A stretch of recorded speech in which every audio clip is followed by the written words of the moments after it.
ಶ್ರೀ ಗಣಪತಿ ಶಾರದಾ ಗುರುಭ್ಯೋ ನಮಃ.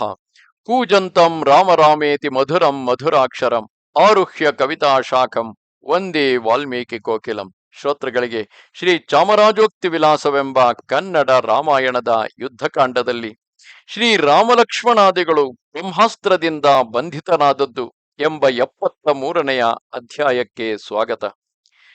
ಅತಿಕಾಯನೊಡನೆ ಯುದ್ಧಕ್ಕೆ ಹೋಗಿದ್ದ ರಾಕ್ಷಸರು ರಾವಣನ ಸಮೀಪಕ್ಕೆ ಬಂದು ಕೈಮುಗಿದು ಆತನನ್ನು ಕುರಿತು, ಜಿಯ, ರಣಭೂಮಿಯಲ್ಲಿ ಅತಿಕಾಯನೆ ಮೊದಲಾದ ಅನೇಕ ಮಂದಿ ರಾಕ್ಷಸರು ಲಯವನ್ನೈದಿದರು.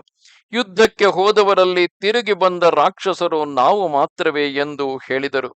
ಆ ರಾಕ್ಷಸರ ಮಾತನ್ನು ಕೇಳಿ ರಾವಣನು ಅತ್ಯಂತ ಚಿಂತಾಕ್ರಾಂತನಾಗಿ ತನ್ನ ಒಡಹುಟ್ಟಿದವನಾದ ಕುಂಭಕರ್ಣನನ್ನು, ತನ್ನ ಮಗನಾದ ಅತಿಕಾಯನನ್ನು ನೆನೆದು ಹಂಬಲಿಸುತ್ತಾ ಧ್ಯಾನಾಸಕ್ತನಾಗಿ ಮೈಮರೆತಿದ್ದ ಸಮಯದಲ್ಲಿ ಆತನ ಕುಮಾರನಾದ ಇಂದ್ರಜಿತವು ಆತನನ್ನು ಕುರಿತು, ಮಹಾರಾಜ, ನಾನು ಜೀವಂತನಾಗಿರಲು ನೀನು ಇಷ್ಟು ದುಃಖ ಪಡಬೇಕಾದ ಕಾರಣವೇನು?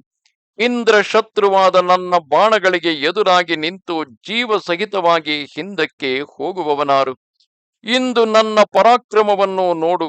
ಶ್ರೀರಾಮಲಕ್ಷ್ಮಣರಿಬ್ಬರು ನನ್ನ ಬಾಣಗಳಿಂದ ರಣಭೂಮಿಯಲ್ಲಿ ಬಿದ್ದು ಹೊರಳುತ್ತಿರುವುದನ್ನು ನೀನು ಕಾಣುವೆ. ಮಹಾರಾಜ, ನನ್ನ ಪ್ರತಿಜ್ಞೆಯು ದೃಢತರವಾದುದು. ಇಂದ್ರಾದಿ ದಿಕ್ಪಾಲಕರು ಪೂರ್ವದಲ್ಲಿ ಬಲಿಚಕ್ರವರ್ತಿಯ ಯಜ್ಞಶಾಲೆಯಲ್ಲಿ ವಾಮನಾವತಾರನಾಗಿ ಬಂದ ನಾರಾಯಣನ ಪರಾಕ್ರಮವನ್ನು ನೋಡುತ್ತಿದ್ದಂತೆ ಇಂದು ರಾಮ ಲಕ್ಷ್ಮಣರಿಬ್ಬರನ್ನು ಯಮಲೋಕಕ್ಕೆ ಕಳುಹಿಸುವ ನನ್ನ ಸಾಮರ್ಥ್ಯವನ್ನು ನೋಡಲಿ ಎಂದು ನುಡಿದನು. ಆಮೇಲೆ ಇಂದ್ರಜಿತವು ರಾವಣನಿಂದ ಅನುಜ್ಞೆಯನ್ನು ಪಡೆದು ಹೇಸರ ಕತ್ತೆಗಳಿಂದ ಸಿದ್ಧ ಮಾಡಿದ್ದ ಉತ್ತಮವಾದ ರಥವನ್ನೇರಿಕೊಂಡು ಯುದ್ಧ ಭೂಮಿಗೆ ತೆರಳುತ್ತಿರಲು ಅನೇಕ ಮಂದಿ ರಾಕ್ಷಸ ನಾಯಕರು ರಥ, ಆನೆ, ಕುದುರೆ ಮೊದಲಾದ ವಾಹನಗಳನ್ನು ಏರಿಕೊಂಡು ಬಿಲ್ಲು, ಬಾಣ, ಈಟಿ, ಪರಶು, ಕೊಡಲಿ, ತ್ರಿಶೂಲ, ಪಟ್ಟಸ, ಗದೆ ಮೊದಲಾದ ಆಯುಧಗಳನ್ನು ತೆಗೆದುಕೊಂಡು ಆತನನ್ನು ಹಿಂಬಾಲಿಸಿ ತೆರಳಿದರು. ಶಂಖ, ಭೇರಿ, ನಿಸ್ಸಾಳ ಮೊದಲಾದ ವಾದ್ಯಗಳು ಮೊಳಗುತ್ತಿದ್ದವು.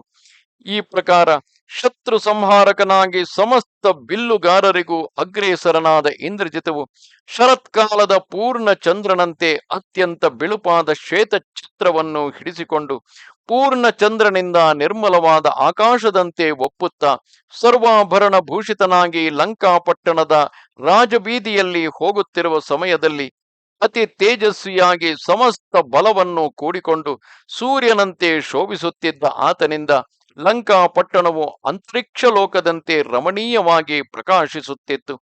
ಈ ರೀತಿಯಲ್ಲಿ ಇಂದ್ರಜಿತವು ರಥವನ್ನೇರಿಕೊಂಡು ಸಮರ ಭೂಮಿಗೆ ಬಂದನು.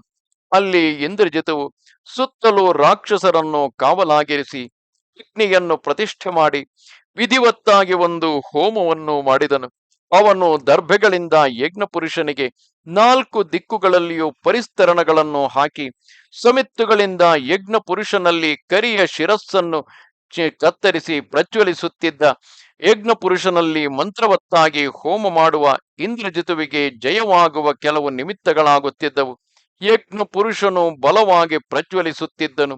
ಅಗ್ನಿ ಜ್ವಾಲೆಯು ಪುಟವೆಕ್ಕಿದ ಚಿನ್ನದಂತೆ ಕಾಂತಿಯುಳ್ಳದ್ದಾಗಿತ್ತು. ಇಂದ್ರಜಿತವು ಅಗ್ನಿಗೆ ಕೊಟ್ಟು ಆಹುತಿಯನ್ನು ಅಗ್ನಿಯು ಪುರುಷಾಕಾರನಾಗಿ ಪ್ರತ್ಯಕ್ಷನಾಗಿ ಬಂದು ಸ್ವೀಕರಿಸಿದನು. ಆ ಸಮಯದಲ್ಲಿ ಇಂದ್ರಜಿತವು ಬ್ರಹ್ಮಾಸ್ತ್ರವನ್ನು ಧ್ಯಾನ ಮಾಡಿ ತನ್ನ ರಥ, ಬಿಲ್ಲು, ಬಾಣಗಳನ್ನು ಅಭಿಮಂತ್ರಿಸಿ ಪ್ರಜ್ವಲಿಸುತ್ತಿದ್ದ ಯಜ್ಞ ಪುರುಷನೆದುರಿಗೆ ಆ ಬ್ರಹ್ಮಾಸ್ತ್ರವನ್ನು ಆಕರ್ಷಣೆ ಮಾಡಿದನು.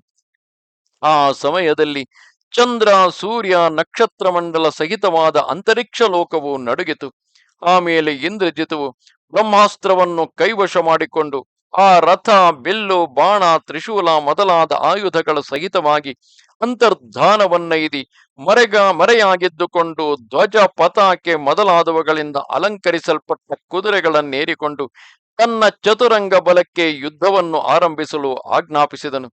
ಆಮೇಲೆ ಆ ರಾಕ್ಷಸರು ಹರ್ಷದಿಂದ ಬೊಬ್ಬಿಟ್ಟು ಕೂಗುತ್ತಾ ಕಪಿಸೇನೆಯ ಮೇಲೆ ಶರವರ್ಷವನ್ನು ಕರೆದು ನಾನಾ ವಿಧವಾದ ಆಯುಧಗಳನ್ನು ಪ್ರಯೋಗಿಸಲು ಕಪಿನಾಯಕರು ಅತ್ಯಂತ ರೋಷದಿಂದ ಗಿರಿಶೃಂಗಗಳನ್ನು, ವೃಕ್ಷಗಳನ್ನು ರಾಕ್ಷಸರ ಮೇಲೆ ಎಸೆಯುತ್ತಿದ್ದರು. ಪರಾಕ್ರಮಿಯಾದ ಇಂದ್ರಜಿತವು ಆ ಕಪಿಗಳ ಪರಾಕ್ರಮವನ್ನು ನೋಡಿ ಅತ್ಯಂತ ಕೋಪಾಯುಕ್ತನಾಗಿ ಕಪಿಸೇನೆಯ ಮೇಲೆ ಒಂದೇ ಬಾರಿ 5, 7, 9 ಬಾಣಗಳಂತೆ ತನ್ನ ಬಿಲ್ಲಿಗೆ ಹೂಡಿ ಪ್ರಯೋಗಿಸಿ ಆ ಹೆಮ್ಮರ ಮೊದಲಾದವನ್ನು ಕತ್ತರಿಸಿ ಬೀಳಿಸುತ್ತಿದ್ದನು. ಆಗ ಇಂದ್ರಜಿತುವು ಕೂರಲುಗುಳ್ಳ 18 ಬಾಣಗಳಿಂದ ಗಂಧಮಾದನನನ್ನು ಕೆಡಹಿ, 9 ಬಾಣಗಳಿಂದ ನಳನನ್ನು ಬೀಳಿಸಿ, 7 ಬಾಣಗಳಿಂದ ಮಹಾಪರಾಕ್ರಮಿಯಾದ ಮೈಂದನನ್ನು ಹೊಡೆದು, 5 ಬಾಣಗಳಿಂದ ಗಜನನ್ನು ಹೊಡೆದು, 30 ಬಾಣಗಳಿಂದ ನೀಲನನ್ನು ನೋಯಿಸಿ, 10 ಬಾಣಗಳಿಂದ ಜಾಂಬವಂತನನ್ನು ಕಂಗಿಡಿಸಿ, ಸುಗ್ರೀವ, ಋಷಭ, ಅಂಗದ, ದ್ವಿವಿಧನೆ ಮೊದಲಾದ ಕಪಿನಾಯಕರೆಲ್ಲರನ್ನು ಪ್ರಳಯ ಕಾಲಾಗ್ನಿಯಂತೆ ಪೀಡಿಸಿ, ಸೂರ್ಯಪ್ರಭೆಯಂತೆ ಹೊಳೆಯುವ ಬಾಣಗಳಿಂದ ಆ ಕಪಿಸೇನೆಯನ್ನು ಸಂಹರಿಸಿ, ತನ್ನ ಆಕಾರವನ್ನು ಕಾಣಿಸಿಕೊಳ್ಳದೆ ಕಾರ್ಮುಗಿಲು ಮಳೆಯ ಧಾರೆಯನ್ನು ಕರೆಯುವಂತೆ ಶರವರ್ಷವನ್ನು ಕರೆಯುತ್ತಿದ್ದನು. ಆ ಬಾಣವರ್ಷದಿಂದ ವಜ್ರಾಯುಧದ ಪೆಟ್ಟಿನಿಂದ ಬಿದ್ದ ಪರ್ವತಗಳಂತೆ ಕಪಿನಾಯಕರು ಬೀಳುತ್ತಿದ್ದರು. ಈ ಪ್ರಕಾರವಾಗಿ ಇಂದ್ರಜಿತು ಕಪಿಸೇನೆಯ ಮೇಲೆ ಬಾಣಗಳನ್ನು ಕರೆಯುತ್ತಿರುವಾಗ ಕೂರಲುಗೊಳ್ಳ ಆತನ ಬಾಣಗಳು ಕಾಣುತ್ತಿದ್ದವಲ್ಲದೆ, ಸಮರದಲ್ಲಿ ಕಪಿಸೇನೆಯನ್ನು ಅಟ್ಟಿ ಹೊಡೆಯುತ್ತಿದ್ದ ಇಂದ್ರಜಿತ್ತು ಕಾಣಿಸಿಕೊಳ್ಳಲಿಲ್ಲ. ಮತ್ತು ಇಂದ್ರಜಿತ್ತು ಕಪಿಸೇನೆಯ ಮೇಲೆ ಪ್ರಜ್ವಲಿಸುತ್ತಿರುವ ಯಜ್ಞ ಪುರುಷನಂತೆ ಕಿಡಿಗಳನ್ನು ಉಗುಳುತ್ತಿದ್ದ ತ್ರಿಶೂಲ, ಪಟ್ಟಸ, ಪರಶು, ಕೊಡಲಿ, ಪರಿಘ ಮೊದಲಾದ ಆಯುಧಗಳನ್ನು ಪ್ರಯೋಗಿಸಲು ಆ ಆಯುಧಗಳಿಂದ ಗಾಯ ಪಡೆದು ರಕ್ತ ಸುರಿದು ಕಪಿನಾಯಕರು ಪುಷ್ಪಿತವಾದ ಮುತ್ತುಗದ ಮರಗಳಂತೆ ಕಾಣುತ್ತಿದ್ದರು. ಕೆಲವರು ಗೋಳಿಟ್ಟು ಕೂಗಿಕೊಂಡು ಓಡುತ್ತಿದ್ದರು. ಆಮೇಲೆ ಇಂದ್ರಜಿತುವು ಅಂತರ್ಹಿತನಾಗಿಯೇ ಎದ್ದು, ಅಂದರೆ ಯಾರ ಕಣ್ಣಿಗೂ ಕಾಣಿಸದಂತೆ ಎದ್ದು, ಶ್ರೀರಾಮ ಲಕ್ಷ್ಮಣರ ಮೇಲೆ ಬಾಣವೃಷ್ಟಿಯನ್ನು ಸುರಿಸತೊಡಗಿದನು.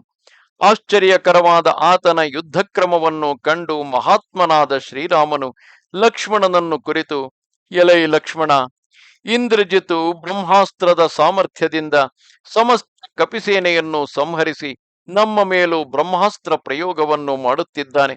ಈತನು ಬ್ರಹ್ಮದೇವನ ವರದಿಂದ ತನ್ನ ಶರೀರವನ್ನು ಕಾಣಿಸಿಕೊಳ್ಳದೆ ಯುದ್ಧ ಮಾಡುತ್ತಿದ್ದಾನೆ. ಈತನನ್ನು ನಾವು ಜಯಿಸುವ ತರವಾವುದು. ಮಹಾತ್ಮನಾದ ಬ್ರಹ್ಮದೇವನು ವಿಚಾರಿಸದೆ ದೇವಶತ್ರುವಾದ ಇಂದ್ರಜಿತುವಿಗೆ ಇಂಥ ವರಗಳನ್ನು ಕೊಟ್ಟನು. ಯಾವ ಪ್ರಕಾರದಲ್ಲಾದರೂ ನಮಗೆ ಪೂಜ್ಯನಾದರೂ ಬ್ರಹ್ಮದೇವನ ಆಜ್ಞೆಯನ್ನು ಮೀರಬಾರದು. ನಿನ್ನ ಮನೋವ್ಯಥೆಯನ್ನು ಗಣನೆ ಮಾಡದೆ ಈ ಬ್ರಹ್ಮಾಸ್ತ್ರದ ಕಟ್ಟಿಗೆ ಒಳಗಾಗಿ ಸಹಿಸಿಕೊಂಡು ಸುಮ್ಮನಿರು. ಈ ದಿನ ನಾವು ಇವನ ಶರಹತಿಯಿಂದ ಯುದ್ಧವನ್ನು ನಿಲ್ಲಿಸಿ ಮೂರ್ಛಿತರಾಗಿ ಬೀಳುವ ಸಂಭವವೇ ಕಾಣುತ್ತಿದೆ ಎಂದು ಹೇಳಿದನು. ಅನಂತರ ಇಂದ್ರಜಿತುವಿನ ಬ್ರಹ್ಮಾಸ್ತ್ರದಿಂದ ರಾಮಲಕ್ಷ್ಮಣರಿಬ್ಬರು ಗಾಯ ಹೊಂದಿ ಮೂರ್ಛಿತರಾದರು. ಆ ಸಮಯದಲ್ಲಿ ಇಂದ್ರಜಿತು ರಣರಂಗದಲ್ಲಿ ಚಲನವಿಲ್ಲದೆ ಬಿದ್ದಿದ್ದ ರಾಮಲಕ್ಷ್ಮಣರನ್ನು ಕಂಡು ಅವರು ತನ್ನ ಬ್ರಹ್ಮಾಸ್ತ್ರದಿಂದ ಹತರಾದರೆಂದು ತಿಳಿದು ಹರ್ಷಾತಿಶಯದಿಂದ ಬೊಬ್ಬಿಟ್ಟು ಕೂಗುತ್ತಾ ಲಂಕಾಪಟ್ಟಣಕ್ಕೆ ಹಿಂತಿರುಗಿದನು. ನಮಸ್ತೆ ಶಾರದೆ ದೇವಿ ಕಾಶ್ಮೀರ ಪುರವಾಸಿನಿ, ತ್ವಾಮಹಂ ಪ್ರಾರ್ಥಯೇ ನಿತ್ಯಂ, ವಿದ್ಯಾದಾನಂಚ ದೇಹಿಮೆ. ನಮಸ್ಕಾರ.